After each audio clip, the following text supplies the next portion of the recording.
Breaking news చూస్తున్నారు. విజయవాడలోని ఎన్టీఆర్ కాలనీలో దారుణం చోటు చేసుకుంది. పని మంచిగా జాయిన్ అయిన 2 రోజుల్లోనే వెంకట్రావు అనే ఓనర్ని, ఇంటి యజమానిని మనిషా అనే పని మంచి దారుణంగా హత్య చేసి చంపేసింది. ఆ తర్వాత ఇంట్లో ఉండే బంగారంతో పాటు మరిన్ని విలువైన వస్తువులను కూడా తీసుకెళ్లినట్టు సమాచారం. అయితే ఈ దారుణమైన ఘటన విజయవాడ ఎన్టీఆర్ కాలనీలో చోటు చేసుకుంది. ఇంటి యజమానిని హత్య చేసింది పని మంచి. 3 రోజుల కిందటే పని మంచిగా చేరింది అనుష. అయితే డబ్బు బంగారంతో ఇంటి యజమానిని చంపేసిన తర్వాత డబ్బు ఇంకా బంగారంతో అనుష పారిపోయింది. అయితే తన తల్లి బాగోగుల కోసం చూసుకునేందుకు అనుషను కేర్ టేకర్గా పెట్టుకున్నారు వెంకటరామారావు.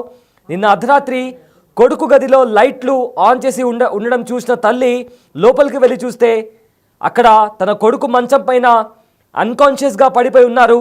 సో దీంతో అక్కడ ఏం జరిగిందో భయపడి వెంటనే ఇరుగు పొరుగు వాళ్ళను పిలిచారు. అయితే రామారావు పైన కారం పొడి చల్లినట్లు గుర్తించింది తల్లి. బీరువా పగలగొట్టి ఉండడంతో అనుష కనిపించకపోవడంతో వెంటనే పోలీసులకు ఫిర్యాదు చేశారు. ఆ తర్వాత ఘటనపై పోలీసులు పూర్తి స్థాయిలో దర్యాప్తు చేశారు. ప్రజెంట్ అయితే ఉదయం 6 గంటలకు నిందితురాలిని అదుపులోకి తీసుకున్నారు పోలీసులు.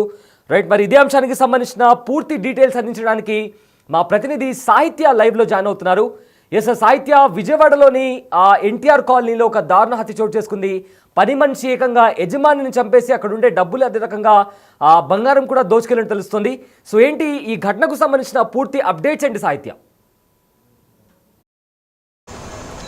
విజయవాడలో పని మనిషి ఒక యజమానిని చంపేసిన ఘటన అయితే అందరినీ ఆశ్చర్యానికి గురి చేస్తుందని చెప్పొచ్చు. నిజంగా ఇది ఒక షాకింగ్ విషయంలాగా అందరూ చూస్తున్నారు. అయితే ఎన్టీఆర్ కాలనీలో గుణదలలో జరిగిన ఈ సంఘటనకైతే కనుక ఖచ్చితంగా షాక్కి గురి చేసిందని చెప్పొచ్చు. అయితే ప్రస్తుతం మనం ఏదైతే సంఘటన జరిగిందో బిల్డింగ్ వద్దనే ఉన్నాము. ఇక్కడే ఈ బిల్డింగ్లోనే ఫస్ట్ ఫ్లోర్లో యజమాని వెంకటరామారావు ఎవరైతే ఉన్నారో ఆయన్ని 3 రోజుల క్రితం అపాయింట్ చేసుకున్నటువంటి పని మనిషే స్వయంగా డబ్బుల కోసం, బంగారం కోసం అతన్ని హత్య చేసిన విషయం అయితే కనుక కలకలం రేపిందని చెప్పొచ్చు. ఈ బిల్డింగ్లోనే ఆవిడ 3 రోజుల క్రితం జాయిన్ అయ్యింది. గతంలో ఎక్కడైనా పని చేసిందా అంటే కనుక ఆయనకి ఏ ఇన్ఫర్మేషన్ లేదు. ఒక ఏజెన్సీ ద్వారా ఆవిడని అపాయింట్ చేసుకున్నట్టుగా కూడా అర్థమవుతా ఉంది. అయితే పని మనుషులు ఇంతటి నిర్వాగానికి నిజంగా పాల్పడతారా ఏంటి అనేది కూడా అందరికీ కాస్త అనుమానాలు స్టార్టింగ్లో రావు. తర్వాత వాళ్ళ గురించి తెలుసుకున్న తర్వాత కొన్ని విషయాల్లో అయితే కనుక ఇంట్లో కొన్ని సామాన్లు డబ్బులో కాజేసిన విషయాలు చాలామంది చూస్తూ ఉంటారు. బట్ కానీ ప్రాణం తీసేసి మరీ డబ్బులు బంగారం కాజేసే అంత స్థాయికి పని మనుషులు వెళ్ళారా అనేది కూడా అందరినీ భయాందోళనకు గురి చేస్తుందని చెప్పొచ్చు. వాళ్ళ ఇంటి పరిసరాల్లోనే నైబర్స్ని అడిగి తెలుసుకుందాం అసలు ఆ పని మనిషి ఎక్కడైనా ఉండేదా లేకపోతే ఏంటి, అసలు ఎలా ఉండేది. సరే ఏంటి సార్ అంటే ఇక్కడ మీ ఇంటి దగ్గరనే పరిసర ప్రాంతాల్లోనే ఇక్కడే జరిగింది సంఘటన. వెంకటరామారావు గారు ఒక పని మనిషిని అపాయింట్ చేసుకుంటే ఆవిడే చంపేసిన పరిస్థితి ఎలా చూస్తారు? చాలా ఘోరం అండి. ఇటువంటి పరిస్థితి ఇంతవరకు ఎప్పుడు రాలా. మేము 92 నుంచి ఉంటున్నాం ఇక్కడ బిల్డింగ్ కట్టుకుని. ఇంతవరకు ఎప్పుడు ఇలాంటిది జరగలేదమ్మా. ఎన్ని గంటలకు తెలిసింది సార్ మీకు ఇక్కడ ఇలా జరిగింది అని చెప్పి? మాకు తెలియదమ్మా. మేము 10:30కి తాళం వేసి పడుకున్నాం. పొద్దున్నే 6ంటికి పేపర్ పాలు వస్తాయి కదా, వచ్చినప్పుడు ఇక్కడ జనం ఉన్నారు. ఏంటంటే రామారావు గారు చనిపోయారు, పని మనిషి చంపేసింది, హాస్పిటల్లో పోస్ట్ మార్టం చేస్తున్నారు, అక్కడికి వెళ్తున్నాం అన్నారు. అట్లా తెలిసిందమ్మా మాకు. అంతేగాని ముందు తెలవాల మాకు. ఇప్పుడు ఏమన్నా గలాటా జరిగితే తెలుస్తుంది. గలాటా లేదు, ఏమీ లేదు. మరి వాళ్ళు ఏం మాట్లాడుకున్నారు మరి 2 రోజులు 3 రోజులు అయిందంటున్నారు. మరి ఈయనకి ఈ డబ్బు నగలు బంగారం ఉండగానే ఆ అమ్మాయికి ఎలా తెలిసింది అనేది కూడా మనకు ఆశ్చర్యంగా ఉందమ్మా. ఇప్పుడు ఎప్పటి నుంచో ఉన్నవాళ్ళు అయితే ఒక 6 నెలలో, నెల రోజులు, 2 నెలలు ఉంటే ఈ కీసు ఎక్కడ పెడతారు, ఈ ఎక్కడ పెడతారు అనేది తెలుస్తుంది.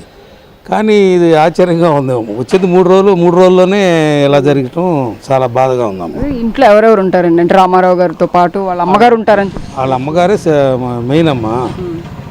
అమ్మగారు ఆయనే ఉంటారు, ఎవరు ఉండరు. పాప వస్తా పోతా ఉంటుంది.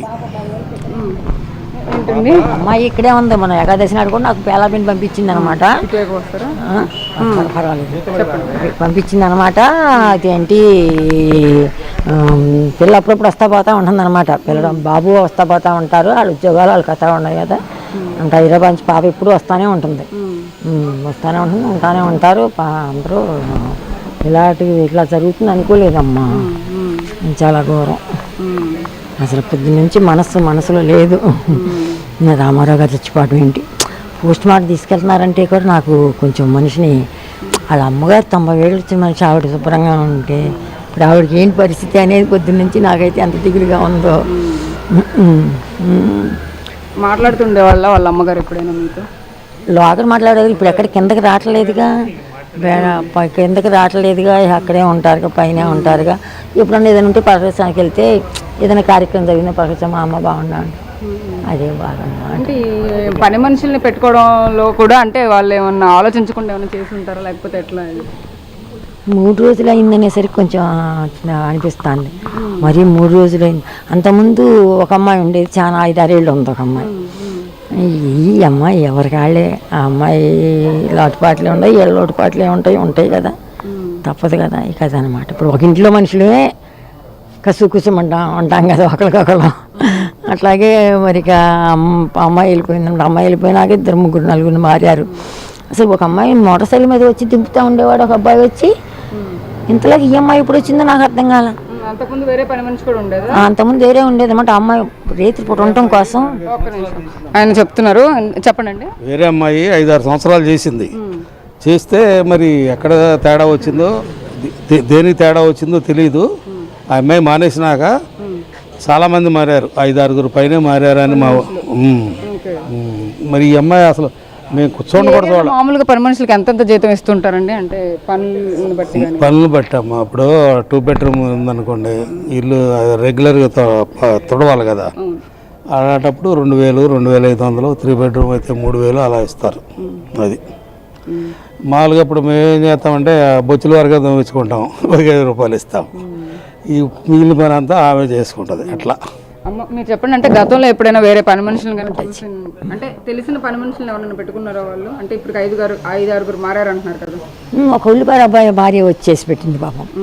పొద్దున్నే వచ్చి దింపేవాడు వాళ్ళ అబ్బాయి, కానీ ఎవరన్నాను అమ్మాయి చేసి పెట్టింది. ఈ అమ్మాయిని అనూష అనే పని మనిషిని ఎప్పుడు చూడలేదా మీరు అంతకుముందు? అంటే ఇక్కడ ఈ ఏరియాలో కానీ ఈ చుట్టుపక్కల ఎవరో కూడా ఇప్పుడు నాకు తెలియదు, అసలు నేను చూడలా. అసలు ఇప్పుడు అమ్మాయి కుటుంబంలో చూస్తే గుర్తుపట్టగలను. అసలు మరి ఎవరో ఏంటో తెలియదు. అమ్మాయి అసలు ఎవరో ఏంటో కూడా నాకు తెలియదు. అదే అంటే ఆధార్ కార్డు ఉందంటున్నారు, అది పెట్టుకొని ముందు ఫోటో అది ఉంటుంది కదా దాంట్లో. అయితే ఇదిగోండి అమ్మాయి ఫోటో, ఇది ఈ అమ్మాయిని ఎప్పుడైనా చూసారా? ఫోటో కూడా చూస్తున్నారు. అంటే ఇప్పటికీ ప్రాథమికంగా పోలీసులు ఎవరైతే అనూషను గుర్తించి ఒక ఫోటోని అయితే రిలీజ్ చేశారో ఆ ఫోటోకి సంబంధించి కూడా అక్కడ టెనెంట్స్ వీళ్ళు ఎప్పుడో ఎన్నో ఏళ్లగా ఇక్కడ ఆయనతో కలిసి ఉంటున్నారు. ఇక్కడ వెంకటరామారావు గారితో, వాళ్ళ కుటుంబ సభ్యులతో, వాళ్ళ అమ్మగారు కూడా తెలుసు. ఇప్పటికీ చాలా మంది పని మనుషులు కూడా మారారని చెప్తున్నారు. చూసారమ్మా మీరు ఎప్పుడైనా ఈ పని మనిషిని? చూడలేదా? చూడలేదు. సో అది పరిస్థితి. అంటే మొత్తం మీద అసలు ఇళ్లల్లో పని మనుషులు ఇంతటి ఘాతుకానికి పాల్పడతారా అనే దానికి నిదర్శన సంఘటన విజయవాడలో చోటు చేసుకుందని చెప్పొచ్చు. అయితే ఖచ్చితంగా బిల్డింగ్ దగ్గర అయితే కనుక నిజంగా విషాద ఛాయలు అయితే అలుముకున్నాయని చెప్పొచ్చు. కుటుంబ సభ్యులందరూ కూడా వెంకటరామారావు గారికి జరిగిన ఈ సంఘటన ఎవరికి జరగకూడదు అని ఖచ్చితంగా వాళ్ళందరూ కూడా కోరుకుంటున్న పరిస్థితి. ఎందుకంటే ఆయనకి ఎంతో పలుకుబడి పేరు కూడా ఉంది. ఆయన గతంలో కూడా గవర్నమెంట్ ఎంప్లాయీ, ఆయన రిటైర్ అయిపోయి కూడా అంటే వయసు పైపడడంతో ఆయన ఇంట్లో ఉండడానికి కానీ అక్కడ సహాయంగా ఒక పని మనిషిని పెట్టుకుందాం, వాళ్ళ అమ్మగారిని చూసుకునేందుకు కూడా, అంటే పిల్లలందరూ ఎక్కడో వేరే దగ్గర సెటిల్ అవుతూ ఉంటారు కాబట్టి వీళ్ళని చూసుకోవడానికి ఇంకొక పర్సన్ ఎవరో ఒకరు కావాలి కాబట్టి ఒక ఏజెన్సీ ద్వారా ఆమెని నియమించుకున్నట్టుగా కూడా మనకు అర్థమవుతోంది. ఒక్కసారి విజువల్స్లో చూస్తే కనుక వాళ్ళ ఇంటి దగ్గరే ఉన్నాం మనము. అయితే వాళ్ళ అన్నగారు కానీ లేకపోతే వాళ్ళ కుటుంబ సభ్యులు కానీ అందరూ చాలామంది ఇక్కడికి వస్తూ ఉన్నారు. ఒకసారి వాళ్ళ మాటలో కూడా అడిగి తెలుసుకుందాం. అంటే అసలు ఏం జరిగి ఉండొచ్చు, ఏంటి, ఎంత బంగారం తీసుకెళ్ళిపోయింది ఆవిడ, తీసుకెళ్ళిపోవడానికి ఒక మనిషి ప్రాణమే ఖచ్చితంగా తీసుకోవాలా, అంటే పని మనుషులు ఇంతటి ఘాతుకానికి పాల్పడతారా అనే దానికి ఖచ్చితంగా ఈ సంఘటనే నిదర్శన అని చెప్పుకోవచ్చు. విజయవాడలో ఇలాంటి సంఘటన మొట్టమొదటిసారి జరిగింది. పని మనుషులను అపాయింట్ చేసుకోవాలంటే కూడా చాలామంది ఇళ్లలో భయపడుతూ ఉంటారు, ఎంతో ఆలోచిస్తూ ఉంటారు. ఒకసారి మనం వాళ్ళ మాటలను అడిగి తెలుసుకుందాం. అమ్మ చెప్పండి, అంటే ఒక అనూష అని ఒక పని మనిషిని వెంకటరామారావు గారు 3 రోజుల క్రితమే నియమించుకున్నా, అసలు బీరువా తాళాలు కానీ అవన్నీ ఎలా తెలిసినాయి ఆవిడకి ఈ 3 రోజుల్లోనే అంత కాజేసే అంతటువంటి ఐడియా ఎట్లా వచ్చిందండి? అంటే మాకు అంత పర్టికులర్గా తెలియదండి. మేము ఇప్పుడు చూడటానికి వచ్చాము, కబురు తెలిసి వచ్చాము. ఎట్లా అన్నయ్య మీరు చెప్పండి. సార్ మీరు చెప్పండి, అంటే ఏం జరిగి ఉండొచ్చు అసలు అనూష అనే పని మనిషిని సార్ ఎలా అపాయింట్? అంటే ఒక 2 వీక్స్ అయిందమ్మా అపాయింట్ చేసుకుని. యాక్చువల్గా ఆవిడ హాల్లో మామూలుగా రూమ్లో పడుకునేది. చనిపోయిన రామారావు గారు మదర్ కూడా ఉన్నారు, పెద్ద ఆవిడ 90 years ఓల్డ్. ఆవిడ పక్క రూమ్లో ఉంటారన్నమాట. ఆ రూమ్లోనే ఆ పని మనిషి కూడా పడుకునేది. సో యాక్చువల్గా రాత్రి పర్టికులర్గా కావాలని చెప్పేసి హాల్లో పడుకుంది ఆ అమ్మాయి. పడుకుని ఈవిడికి రామారావు వాళ్ళ మదర్కి ఎందుకో మెలకు వచ్చింది. 11:45 ఆ టైంలో హాల్లోకి వస్తే లైట్స్ అవి ఆఫ్ చేసి ఉన్నాయన్నమాట.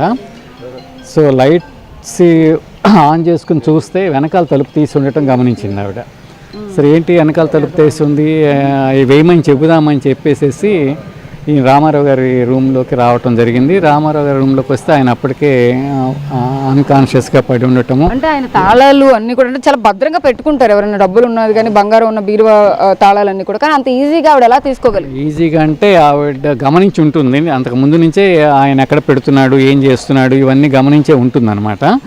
జనరల్గా మనం అది చెప్పలేము, అంటే ఏ దిండు కింద పెట్టడమో లేకపోతే ఏ అలమరలో పెట్టడమో ఆ గమనించి ఉంటుంది. ఆ మొత్తం ఎందుకంటే యాక్చువల్గా పని అమ్మాయి అదే పర్పస్తో పనికి చేరిందనుకో, చేరితే ఏమవుతుంది వెంటనే దాని మీదే దృష్టి ఉంటుందన్నమాట.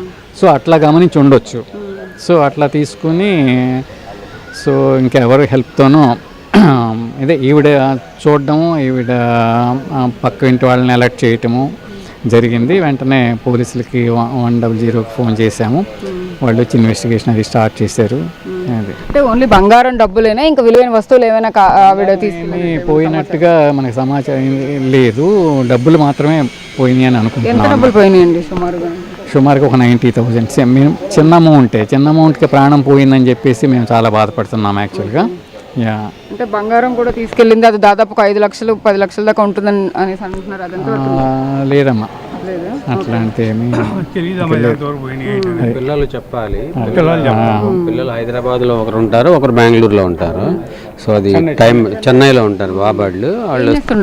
వాళ్ళు బాబాడు సాఫ్ట్వేర్ ఇంజనీరు, పాప హైదరాబాద్లో జాబ్ చేస్తుంటారు. మీరేమవుతారండి వెంకట? మేము కజిన్. అవును, రామారావుకి కజిన్ అవుతాం. ఈయన బ్రదర్ ఈయన. మీరు చెప్పండి అండి. అంటే చెప్పాను నేను హైదరాబాద్లో ఉన్నా, నాకు చెప్తే నీకు పొద్దున ఇక నాకు ఒంటిగంట వరకు నాకు అసలు తెలియదు. ఎప్పుడైనా ఇక్కడికి వస్తుండే వాళ్ళ వస్తూ ఉండేవాళ్ళం. చాలా ఈ మధ్య పని మనిషిని చూసారా మీరు? వచ్చిన ఈ మధ్య గ్యాప్ వచ్చింది, రాలా నేను.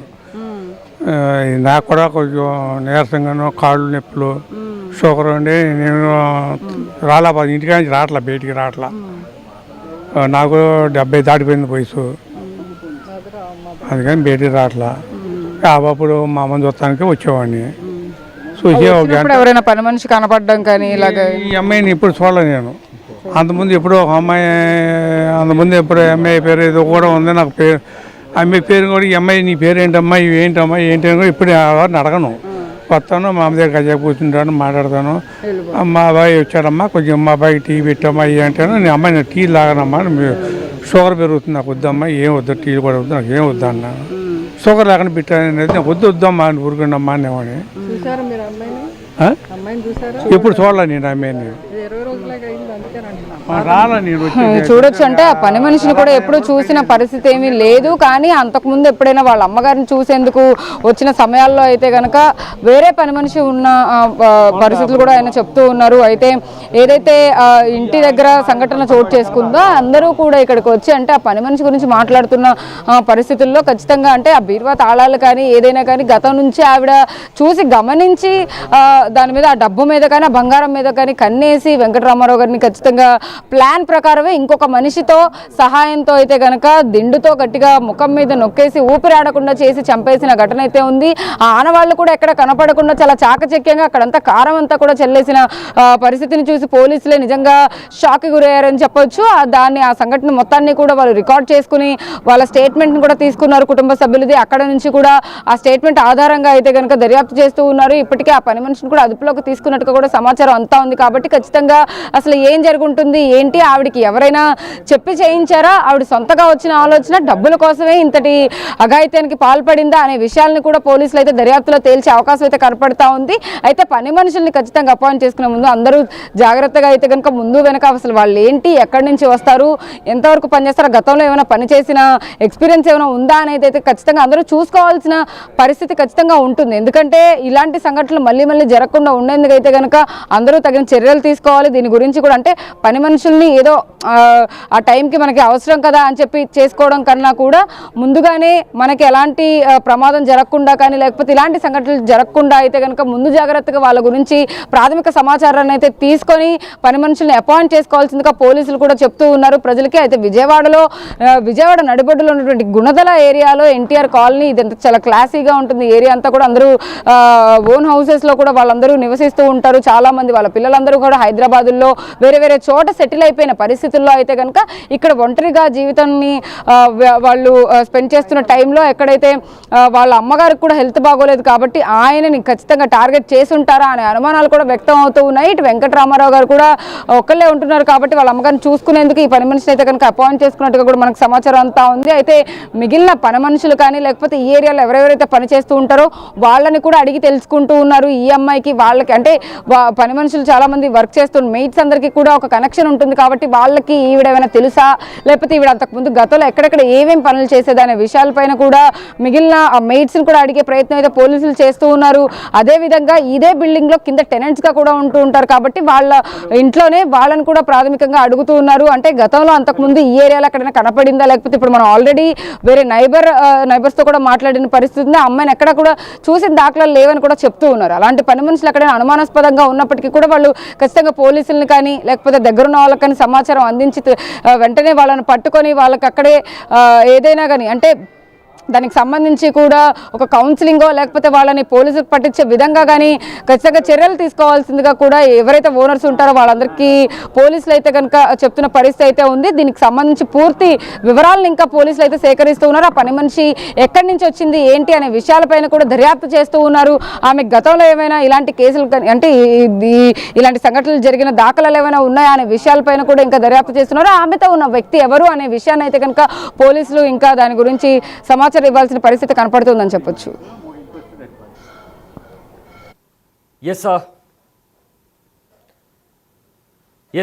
థ్యాంక్ యూ సాహిత్య, thanks for the update. So present విజయవాడలోని ఎన్టీఆర్ కాలనీలో ఒక దారుణం చోటు చేసుకుంది. పని మనిషి ఇంటి యజమాని కళ్ళల్లో కారం కొట్టి అతని మొహం పైన దిండితో ఊపిరాడకుండా చేసి చంపేసిన ఘటన విజయవాడలోని ఎన్టీఆర్ కాలనీలో చోటు చేసుకుంది. సో దీంతో అక్కడ పని మనుషులు ఇంత దారుణంగా ఉంటారా అంటే చంపిన తర్వాత కూడా డబ్బు ఇంకా నగలు కూడా దోచుకెళ్ళినట్టు తెలుస్తుంది. సో ఇప్పటికే ఆ పని మనిషిని పోలీసులు అదుపులోకి తీసుకున్నారు. సో దీంతో ఆ పని మనిషి వెనుకల ఎవరున్నారు, ఎవరి సహాయంతో ఇదంతా చేసింది, గతంలో పనిచేసిన వాళ్ళతో తనకి ఏమైనా కనెక్షన్స్ ఉన్నాయనే కోణంలో కూడా ఇన్వెస్టిగేషన్ చేస్తున్నారు.